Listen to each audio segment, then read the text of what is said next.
Tu peux publier sur LinkedIn, tourner des vidéos avec ton téléphone, écrire une newsletter avec ChatGPT, tout ça est à portée de clic. Mais la vraie question, c'est qui va t'écouter, qui va s'arrêter sur ton contenu, qui va te faire confiance et pourquoi? La réponse, ce n'est pas parce que ce que tu dis est vrai ou parce que ton offre est utile. Il y a des milliers de personnes qui font ce que tu fais, qui disent des choses intelligentes, qui publient des contenus bien faits. Alors, pourquoi certains arrivent à sortir du lot, à créer une vraie connexion, à attirer les bonnes personnes et pas les autres? C'est ça qu'on va voir ensemble aujourd'hui.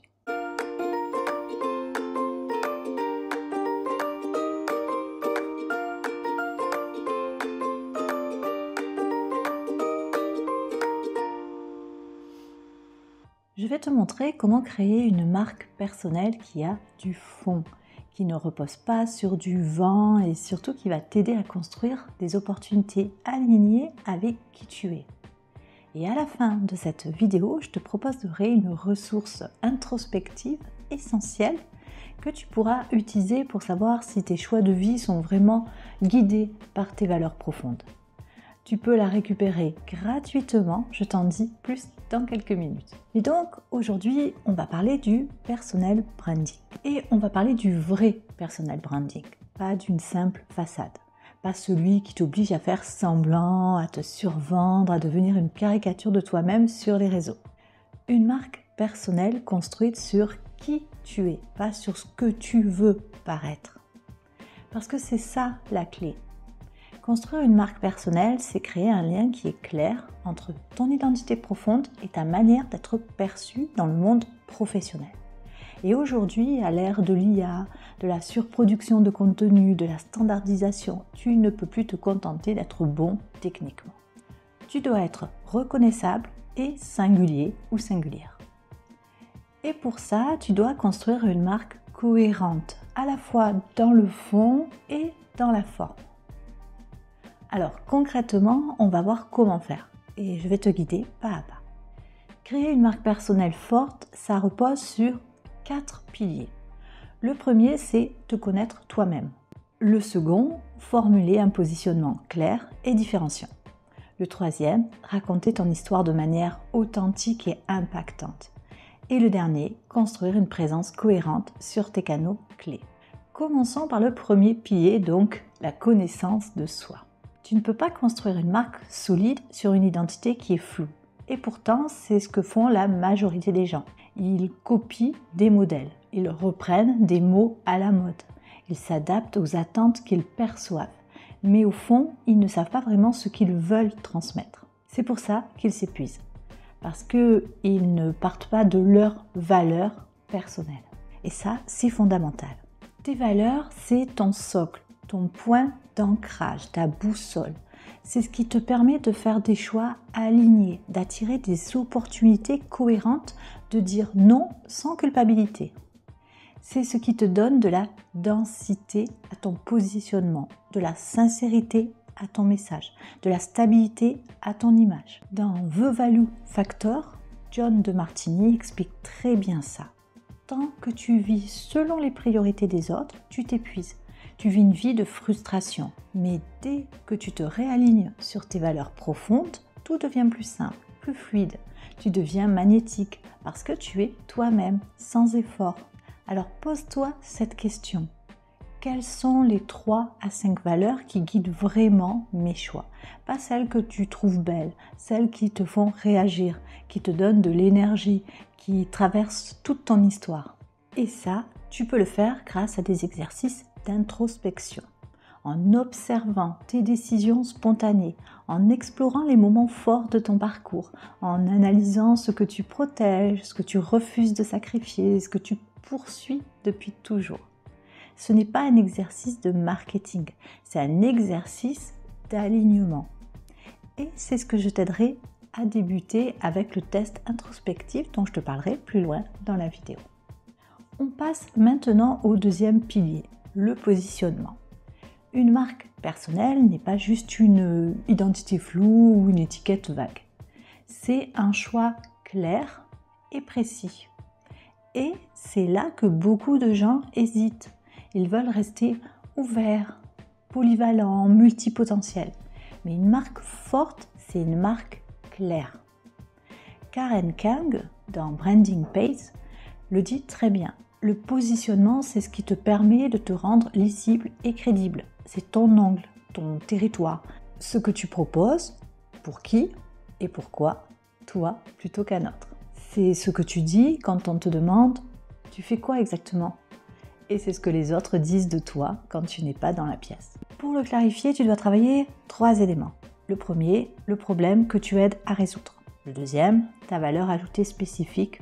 Et le troisième, est la preuve que tu peux tenir ta promesse.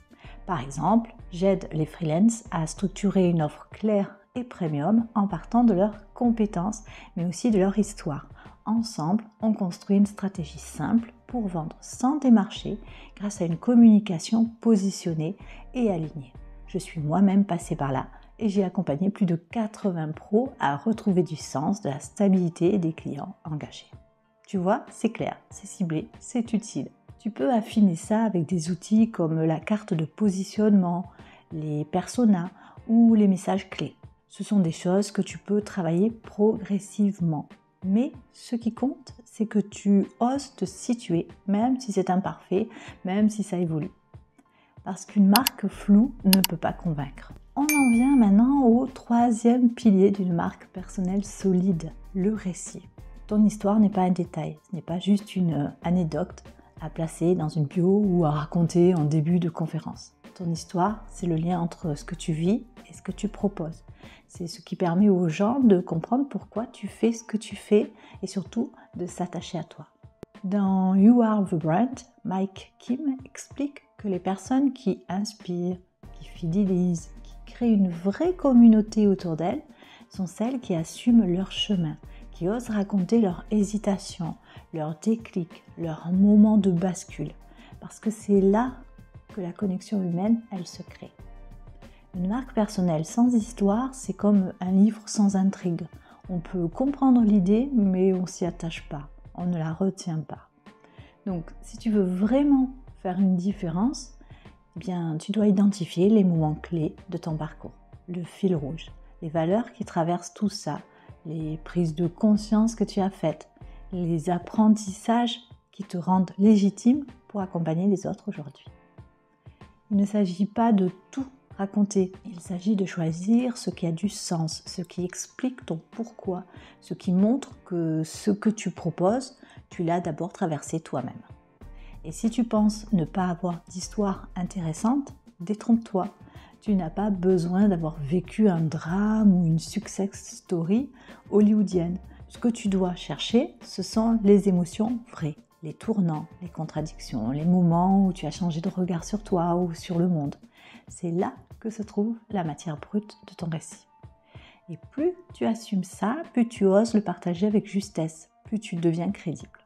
Pas en prétendant avoir tout compris, mais en montrant d'où tu viens. Et ça, c'est ce qui donne envie de te faire confiance.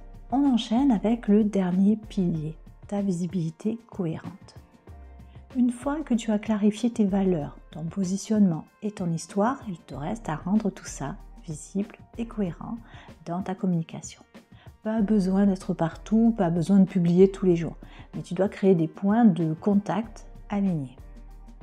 Pia Silva dans Badass You Brand parle très bien de ça également. Elle explique qu'une marque vraiment forte peut s'appuyer sur peu de canaux, peu de contenu, mais qu'elle doit être dense, impactante, fidèle à ta voix. Et pour ça, il faut que tu saches quel format te convient, où tu veux t'exprimer, avec quel ton, sur quel sujet, avec quels mots. Il faut que ton profil LinkedIn, ta bio Instagram, ton site web, ton pitch oral racontent tous la même histoire.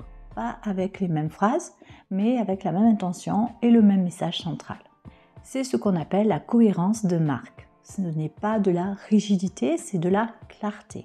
Et cette cohérence, tu la crées en partant de toi, de tes valeurs, de ta vision, de ton énergie, et non d'un modèle tout fait, d'une stratégie copiée ou de ce que font les autres. Parce que à la fin, c'est ça le vrai luxe, ne pas avoir à te forcer pour être crédible, juste être toi, mais toi de manière claire et assumée. Et maintenant, comme promis, je vais t'offrir une ressource utile. Il s'agit d'un test introspectif en 7 questions que j'ai appelé « Suis-tu ta boussole intérieure ?» C'est un outil simple qui va t'aider à faire le point, à savoir si aujourd'hui tes choix de vie, tes décisions, ta communication sont vraiment guidés par ce qui compte profondément pour toi. Ce test, tu peux le faire tranquillement sur ton ordinateur ou ton téléphone. Il ne te dira pas quoi faire, mais il va t'aider à te reconnecter à ce que tu sais déjà au fond, ce que tu as peut-être mis de côté, ce que tu es prêt ou prête aujourd'hui à remettre au centre. Et crois-moi, ce petit test peut déclencher des prises de conscience très puissantes. Tu peux y accéder gratuitement sous cette vidéo. C'est mon cadeau pour t'aider à poser les premières pierres d'une marque personnelle solide. Je te remercie d'avoir passé ce petit moment avec moi. Si cette vidéo t'a aidé, n'hésite pas à laisser un petit pouce bleu et à t'abonner à la chaîne si ce n'est pas déjà fait. Je te laisse et je te dis à très bientôt.